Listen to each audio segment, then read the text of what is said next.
हाँ सर, क्या नाम है आपका? मेरा नाम जमील खान है, अल्पसंख्यक जिला अध्यक्ष अलीगढ़। जैसा कि सर खैर उपचुनाव पे लगातार अभी तक प्रत्याशी घोषित नहीं हुआ है, टिकट फाइनल नहीं हुए, लगातार इस पर सर्वेक्षण चल रहा है। आज नसीमुद्दीन सिद्दीकी जी भी आए हैं 2 दिवसीय दौरे पर, क्या कहना चाहेंगे? सर मैं ये कहना चाहूँगा, जो हमारे माननीय पूर्व मंत्री नसीमुद्दीन सिद्दीकी आए हैं, जो कार्यकर्ताओं के अपनों के नमस्ते टोल रहे हैं, और जो कार्यकर्ता का जो गठन का इनकम्प्लीट है उसे जी। कंप्लीट करने आए। जो कार्यकर्ता हैं उनको पार्टी के कार्यकर्ताओं को जोड़ने का काम कर रहे हैं, और जो पार्टी के अंदर जो भी लोग ये कहते हैं कि पार्टी का जनाधार दिन प्रतिदिन बढ़ता हुआ जा रहा है, और जो बीजेपी है रोज़ घबराई हुई है और बौखलाहट बहुत अंदर है। और बात हरियाणा और जम्मू कश्मीर हम दोनों ही जीत रहे हैं, और हरियाणा की जनता ने खुला समर्थन दे दिया, और जम्मू कश्मीर के लोगों ने कहा है कि अब की बार कांग्रेस सरकार। और राहुल गांधी ने जो भी आज देश में जो भारत जोड़ो यात्रा निकाली और सबका साथ सबका विकास की जो बात की है, आज सभी के दिलों में दिन प्रतिदिन राहुल गांधी का जनाधार बढ़ रहा है, पार्टी का जनाधार बढ़ रहा है। और पार्टी के जो लोग हैं और जो कार्यकर्ता हैं उनमें एक उत्साह, नसीमुद्दीन सिद्दीकी आने पर एक जी। उत्साह बढ़ा है। जो लोग चाहते हैं खैर विधानसभा पे यदि हम हरियाणा और जम्मू कश्मीर जीत के आए तो आने वाले समय में हम सभी चुनाव जीतेंगे और केंद्र में हमारी सरकार होगी। कोई गठन हुआ है इस समय कोई? हाँ, गठन हुआ है। हमारे जो अल्पसंख्यक के जो शहर अध्यक्ष हैं वसीम ठाकुर को शहर अध्यक्ष बनाया गया है, और पूर्व मंत्री जी उनसे बहुत सारा लाभ मिलेगा, क्योंकि वो शहर में काफ़ी लोगों को जोड़ेंगे। काफ़ी दिन से कांग्रेस में काम करते हैं और पकड़ भी शहर के अंदर बहुत मजबूत है। जैसे कि सर आप कांग्रेस के सिपाही हैं, लगातार राहुल गांधी के ऊपर कटाक्ष किया जा रहा है, जब भी वो विदेश जाते हैं तो वो देश की बुराई करते हैं, क्या लगता है आपको? देखिए, जिस पार्टी का जनाधार बढ़ता है, राहुल गांधी की जो वरीयता बढ़ रही है, राहुल गांधी का रोज दिन प्रतिदिन जनाधार बढ़ रहा है और नरेंद्र मोदी का जनाधार गिर रहा है, तो उसकी बौखलाहट में रोज राहुल गांधी पर कटाक्ष करते हैं। और अब शब्द की भाषा, जबकि संविधान में अभी तक जितने भी देश आज़ाद हुआ उसके बाद में कभी भी कांग्रेस की सरकार रही है, ऐसे कटाक्ष। और जो बीजेपी के जो केंद्रीय मंत्री हैं और जो उत्तर प्रदेश के मंत्री हैं, ऐसे जो अब असभ्य भाषा का प्रयोग कर रहे हैं वो कभी नहीं हुआ। वो इसका सीधा सीधा ये लग रहा है कि उनकी बौखलाहट है और वो हार रहे हैं, राहुल गांधी जीत रहे हैं। जी सर, क्या नाम है आपका? मेरा नाम वसीम ठाकुर है, मैं महानगर अध्यक्ष हूँ कांग्रेस माइनॉरिटी से। क्या कहना चाहेंगे, कांग्रेस की किन नीतियों से आप प्रभावित हैं? कांग्रेस की नीतियों से कांग्रेस नेता प्रतिपक्ष माननीय राहुल गांधी जी इस वक्त मजबूती से काम कर रहे हैं, जी। जिनकी वजह से बीजेपी और विपक्ष की जितनी पार्टियां हैं सभी में बौखलाहट पैदा हो रही है।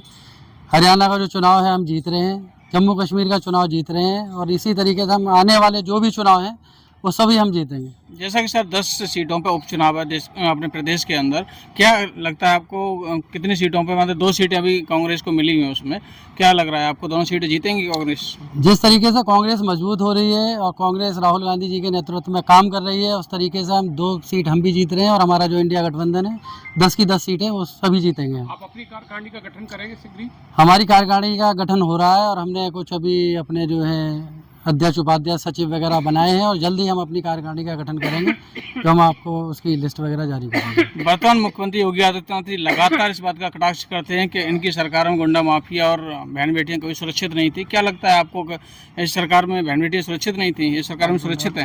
हमारी बीजेपी की जो सरकार है इसमें गुंडागर्दी चरम पे है, इनके पास कोई मुद्दा नहीं है, कांग्रेस को घेरने का काम करते हैं। क्योंकि जिस तरीके से कांग्रेस के नेता राहुल गांधी जी काम कर रहे हैं, उनकी जो आगे बढ़ रही है कांग्रेस, उससे ये लोग बौखलाए हुए हैं, इनके पास कोई मुद्दा नहीं है, उस तरीके से ये लोग घबराहट में ये सब बातें कर रहे हैं। जी। क्या नाम है आपका? जी, मेरा नाम अजमत चौहान है। कांग्रेस के सिपाही हैं, अब क्या कहेंगे कांग्रेस की कौन सी ऐसी नीतियां जो आपको प्रभावित कर रही हैं? कांग्रेस की तो नीतियां हैं। कांग्रेस तो एक ऐसी पार्टी है, ना कोई पार्टी पैदा हुई और ना ही होने वाली थी और ना ही कभी होगी।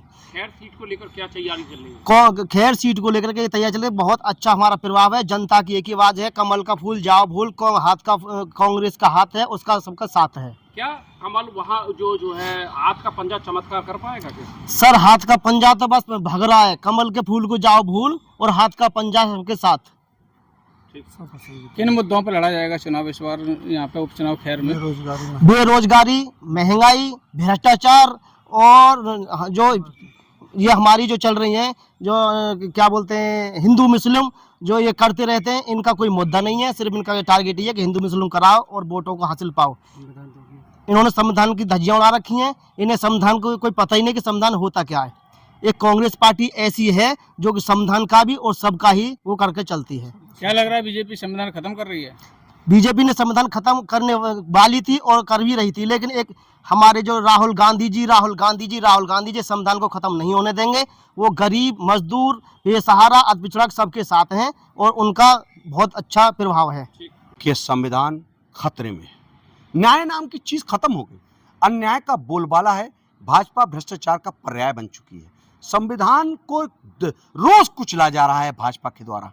संविधान को बचाना हमारा कर्तव्य ही नहीं, हमारा दायित्व है।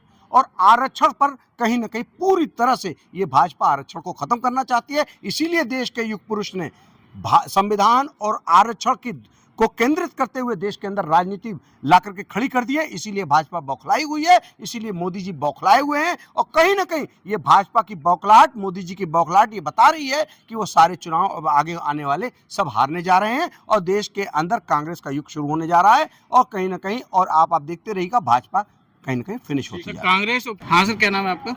इंजीनियर आगा यूनुस, कांग्रेस पार्टी। जैसा कि यहाँ नसीमुद्दीन सिद्दीकी जी आए हैं, सभी कार्यकर्ताओं से उनकी मुलाकात हुई है और प्रत्याशी के बारे में सर्वेक्षण चल रहा है, तो क्या कहेंगे?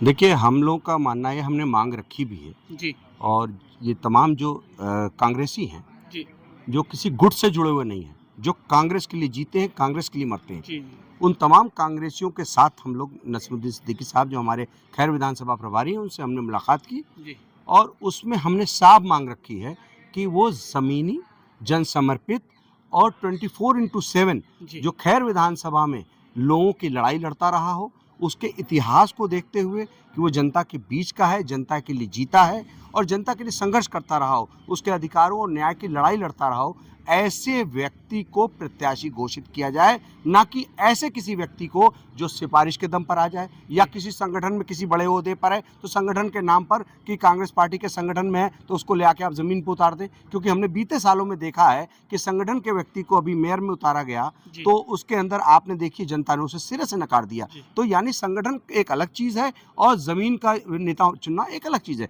ज़मीन का नेता चुनती है जनता, क्योंकि लोकतंत्र में पंत प्रधान देश में जनता मालिक होती है और जनता ही जनार्दन होती है। इसलिए जनता की मांग के ऊपर, जनता की आकांक्षाओं के अनुरूप हमें प्रत्याशी देना होगा। निश्चित ही हम ये चुनाव जीतेंगे और ऐसा अगर नहीं कर पाते हैं तो हमें कहीं ना कहीं हमें दुविधा की स्थिति आएगी, जिसके अंदर हमारा भी मनोबल टूटेगा। क्योंकि जो लोग ज़मीन पर काम कर रहे हैं उनका हक है चुनाव लड़ना, क्योंकि जो संगठन में बैठे हुए लोग हैं वो एक पद का उपयोग कर रहे हैं, पद के लिए अपना तमाम तौर पर सम्मानित हो रहे हैं, वो अपना संगठन में काम करते रहें। तो अब हमारा सीधा मकसद ये है, जो ज़मीन पर काम कर रहे हैं, जो पद का लोभ नहीं रखते, उनको चुनाव लड़ाया जाए और ऐसे ही किसी व्यक्ति को, और कहीं ना कहीं ऐसे व्यक्ति को ऐसा लगता है कि इस बार चुनाव लड़ाया जाएगा, ऐसी उम्मीद हमने इनके साथ मांग भी रखी है। जैसा सर आपका डिस्कशन इस बार को हुआ कि जमीनी कार्यकर्ता होना चाहिए, पैराशूट प्रत्याशी नहीं होना चाहिए, तो उनकी तरफ से क्या आश्वासन मिला? देखिए, पैराशूट के अलावा भी वो कांग्रेसी नहीं होना चाहिए किसी की सिफारिश पे आ गया या जो है सिर्फ और सिर्फ ड्राइंग रूम पॉलिटिक्स करता है, ऐसा भी नहीं चाहिए। ऐसा भी नहीं चाहिए। हमें सिर्फ और सिर्फ जमीनी, जनप्रिय, जनता के लिए संघर्ष करने वाला और जनता के लिए जीने वाला, जनता के लिए मरने वाला, 24/7 जनता के अधिकारों और जनता के न्याय की लड़ाई लड़ने वाला उस विधानसभा का व्यक्ति हो, ताकि वो विधानसभा के लोगों को जानता हो, लोगों के लिए जीता हो आगे, ताकि वो अगर जनप्रतिनिधि बने तो उन लोगों को सर्विस दे पाए, उन लोगों को सेवा दे पाए और उसका इतिहास देखा जाए। सिर्फ बातों से नहीं काम चलेगा, उसका 5-10 साल का इतिहास देखा जाए और जनता के बीच में जाके पूछा जाए कि भाई इस व्यक्ति का क्या पोर्टफोलियो है, इसकी यूएसपी क्या है। तो उन्होंने बहुत ही पॉजिटिवली लिया इस बात को और हम इस मामले को प्रियंका गांधी जी तक पहुंचाएंगे और हमें खैर विधानसभा प्रत्याशी हमें ऐसा ही चाहिए। ये हमारे स्पष्ट जो जहां कांग्रेसी हैं उनकी यही मांग है। जो सच्चे कांग्रेसी हैं वो तमाम तो सिफारिश वाले हैं कि ये तमाम तरह के आरोप प्रत्यारोप दुनिया भर के पहले लगते रहे हैं कि कुछ लोग सिर्फ और सिर्फ टिकट के नाम पर कुछ न कुछ खेल करते रहे हैं। तो वो कहीं ना कहीं हम उसका निषेध करते हैं, वो हम होने नहीं देंगे इस बार। और अगर ऐसा होता है तो हम कहीं ना कहीं विरोध की स्थिति कांग्रेसियों में उत्पन्न हो सकती है, ये भी हमने अवगत कराया। सर, खैर विधानसभा के लोगों को क्या संदेश देंगे कि जैसे कि सर आपको पता है टप्पल की ये समस्या लंबे समय से 10 साल की से भाजपा की सरकार है, टप्पल में लगातार वाहनों की कतार लगी रहती है, खैर में लगातार वाहनों की कतार लगी रहती है, राजकीय विद्यालय नहीं है सर, 10 साल से वो लोग पीड़ित हैं, उनको क्या जन संदेश देंगे? खैर विधानसभा विकास से बहुत दूर पहुँच गया। जी सर। सन 80 में हमारा विधायक था वहाँ कांग्रेस का, सन 80 तक जो डेवलपमेंट हुआ उसके बाद कोई काम ही नहीं हुआ। खैर विधानसभा कहीं ना कहीं पिछड़ गया, और इस पिछड़े हुए स्थिति में चाहे वहाँ की शिक्षा व्यवस्था हो, चाहे स्वास्थ्य सुविधा हो, चाहे तमाम अधिकारों का मामला हो, चाहे जनता के साथ अन्याय की बात हो, तमाम ऐसी चीज़ें हैं। और अगर आप देखें इंफ्रास्ट्रक्चर की बात हो, वहाँ सड़कों की बात करें, आप नाली की बात करें, वहाँ के लोगों को सर्विसेज की बात करें, हर चीज़ में पिछड़ गया। हम खैर की जनता से एक ही बात कहना चाहते हैं कि आपके लिए देश के अंदर राहुल गांधी जी खड़े हैं, और राहुल गांधी जी ने एक चीज़ तय कर दी है कि जनता का विकास होगा, जनता का विकास होगा। और हम लोग ज़मीन पर विकास को ही पसंद करते हैं, जनता के अधिकारों और न्याय की लड़ाई लड़ते हैं, और ये हमेशा लड़ते रहेंगे। और कहीं ना कहीं हम ये काम पहले से भी करते आए हैं, और राहुल गांधी जी का जो एक सपना है उसको हम कहीं ना कहीं खैर विधानसभा के जनता के बीच में लेके जाएंगे। और उनका जो विज़न है, उनकी जो सोच है, और हमें पूरी उम्मीद है कि खैर विधानसभा के साथ पूरी कांग्रेस पार्टी खड़ी है, और वहाँ की जनता भी कांग्रेस पार्टी को ही जिताएगी। नसरुद्दीन सिद्दीकी जी के आगमन को लेकर यह 2 दिवसीय दौरा उनका हुआ है। कार्यकर्ताओं की नवाज उन्होंने टटोली है, कार्यकर्ताओं में उत्साह है। उन्होंने सभी कार्यकर्ताओं से संवाद किया है और यहाँ की कांग्रेस की स्थिति को जाना है।